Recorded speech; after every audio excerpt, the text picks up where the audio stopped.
It seems quite odd that we've only had 2 rounds of the New Look British Championship, yet we're only just over a week away from the summer solstice, after which it officially starts to go darker earlier at night.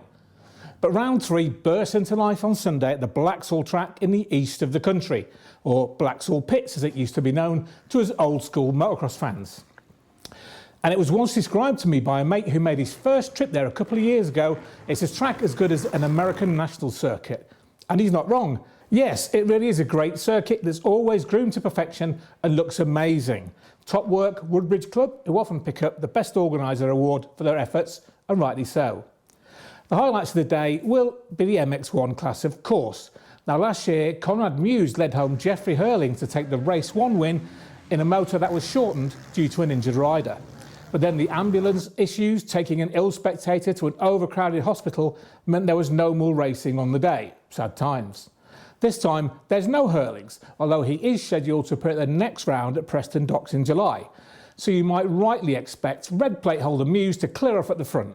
After all, he's won all 4 motos this season in the British Championship and has been made to fight for it. But behind these headline victories, Mewse has been struggling with a wrist injury, which means he's not been able to ride as often as he normally would, and that always plays on his mind.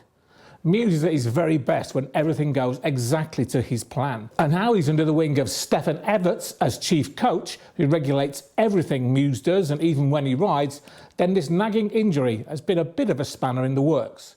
Yes, Mewse took a gritty double win in the British MX1 Championship at Canada Heights, meaning he was still unbeaten in UK motocross this season. But since then, he has been beaten on home soil. Once by Adam Sterry at the evening raid of motocross in Wales, and once by Ben Edwards at a Scottish Championship round. Yes, there were extenuating circumstances, such as shorter races or a tight track, Mewse going down in the first corner and still setting the fastest laps of all those races.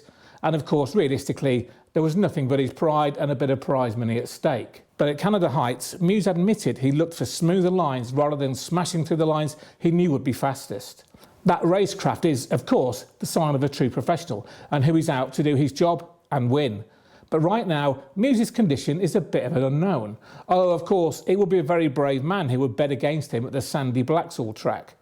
But his rivals smell blood and won't back down in a bid to put one over the former champ.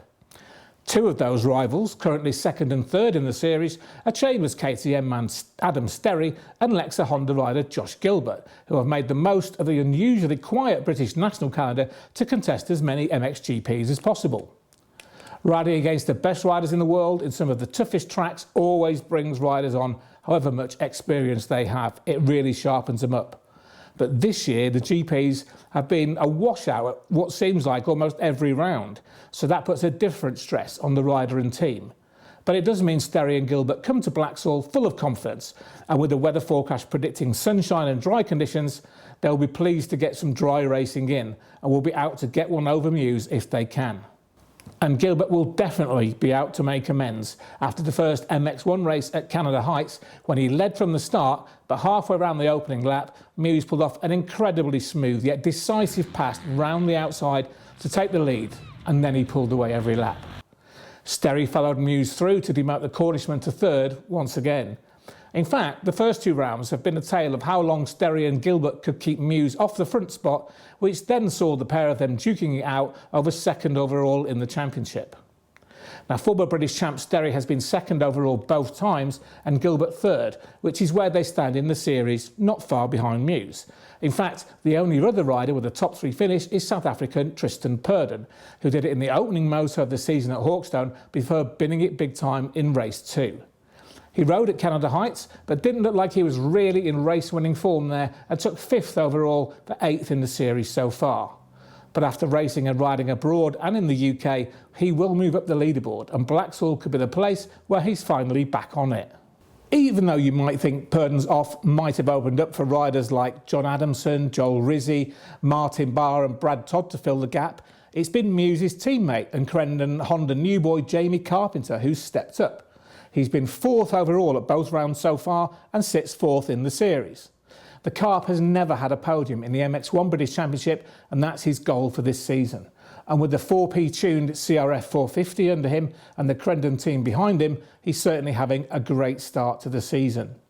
At the last round, Carpenter battled through the pain barrier after smashing his knuckles in the opening race to take 4th overall, so he's not had it easy. He's been working on his starts and last week pulled a Holy at Hawkstone before he had an ECU issue on the bike. But with a great start or two, he's a rider who hasn't reached his peak yet. So that's the top 5 covered, leaving Ulsterman Jason Mirror in 6th, just a couple of points in front of Scotsman Adamson. Mirror is the only MX1 rider entered on a 350 instead of a 450, and he rides it well. He's consistent, and although he may lack the total balls-out aggression and speed of Adamson, there's more than one way to skin a cat. Will Blaxhall be Adamson's time to start setting the fastest laps at races like he did a couple of seasons ago? Let's hope so, as he's just awesome to watch. A few points behind is a 3-way fight for 8th place with a definite north-south divide.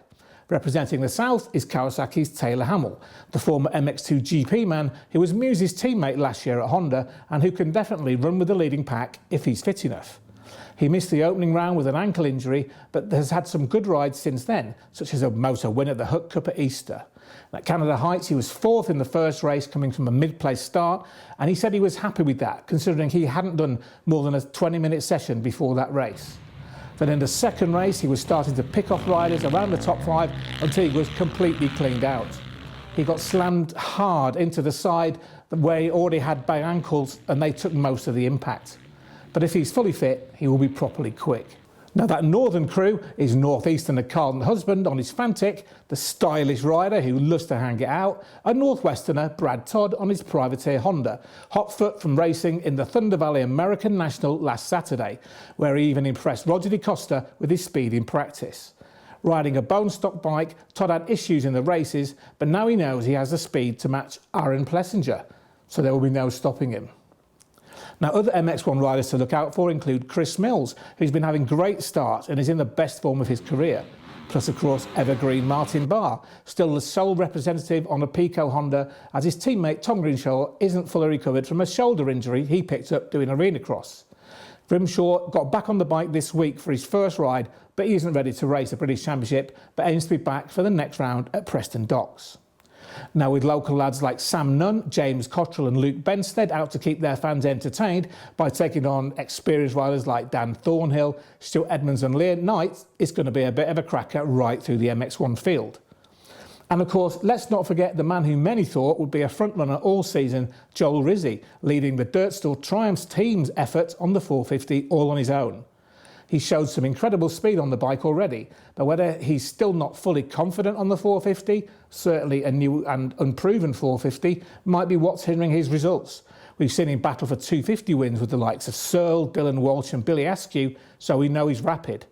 Let's hope he pulls it all together and puts the British bike at the sharp end at Blaxhall. He's a great sand rider, so fingers crossed. Speaking of Searle, the veteran who is now firmly in the 250 class took the overall win at the last round and leads the British Championship. Searle himself probably didn't think he'd be winning the red plate, as the competition in the MX2 class is always fierce. Yet he's still fit and he's very fast and he's very wise. He rides with the experience of a former GP winner and loves nothing more than nipping past the young guns to rub their noses in it, like he did with his teammate and protege Askew at Canada Heights. Searle took 2nd overall in the opening round behind Bobby Bruce at Hawkstone and went one better at Canada Heights, even though he wasn't the fastest racer there. That honour was clearly reserved for British Championship first-timer Spanish MX2 GP rider Oriol Oliver, who was drafted into Sean Simpson's Gabriel KTM Factory Junior squad at the last minute. Oliver was signed up for the rest of the year alongside Gian Dunson, replacing the injured Max Werner, who got hurt at the opening British round. Now, Oliver raced and won a Spanish Championship round on the Saturday at Canada Heights, flew in late at night, then rode qualifying on a track he'd never seen before and was instantly quickest on only his 3rd lap of the circuit.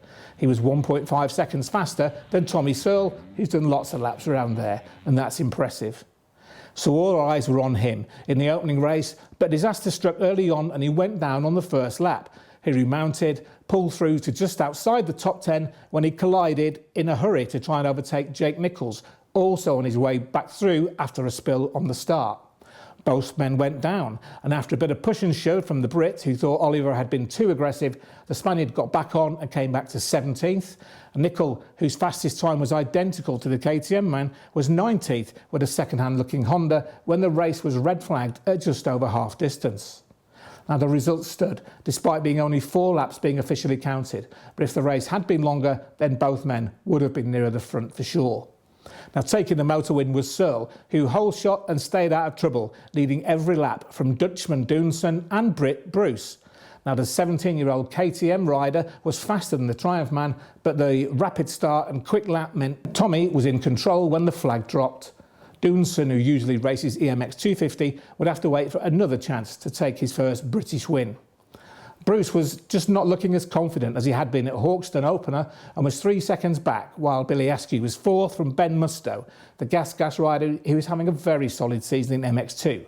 And for fans of two strokes, local lad Rafe Broadley smoked his way to 8th, and right behind him was former British champ Brad Anderson, out on a Yamaha YZ250 of more than a few decades vintage. Now, second time out, and it was all about Oliver, who led from the first lap, set the fastest lap of the race and was untroubled as he cruised to a win. After all, he's currently 11th in the World MX2 Championship despite missing 1 round, and was 1 point off the podium in the recent French GP behind some bloke called Sasha Conan. Now, if you want to see an up-and-coming world star, get yourself to Blaxhall to check out the speed of Oliver. Now, Askew was in fine form in the second moto, holding second place all the way until Searle nipped by a few laps from home to secure the win and show the young pup who's boss. In fact, with no age limit in the British MX2 Championship, it's the place to be to see young talents on the up, mixing it with experienced riders, yet who are still rapid. The latter group is obviously Searle, Jake Nichols, Stephen Clark and Ando, and they have their work cut out for them, taking on Oliver, Doonson, Bruce, Askew, Ben Mustoe, Charlie Heyman, Josh Vale and Ollie Colmer. And if you're ever guilty of thinking Britain has no rising talent and no world-class riders to chase, then this year the MX2 Championship is just that. And all these young guns are battling for the under-21 title, which is run within the MX2 class, minus the older guys, of course.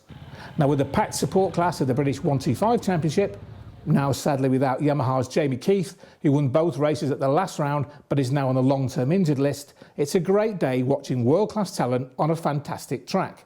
125 riders like Ryan Waggett, Charlie Richmond and Coupe de l'Avenir class winner Hayden Statt really make those 125 sings. So no excuses, get yourself to Blaxhall.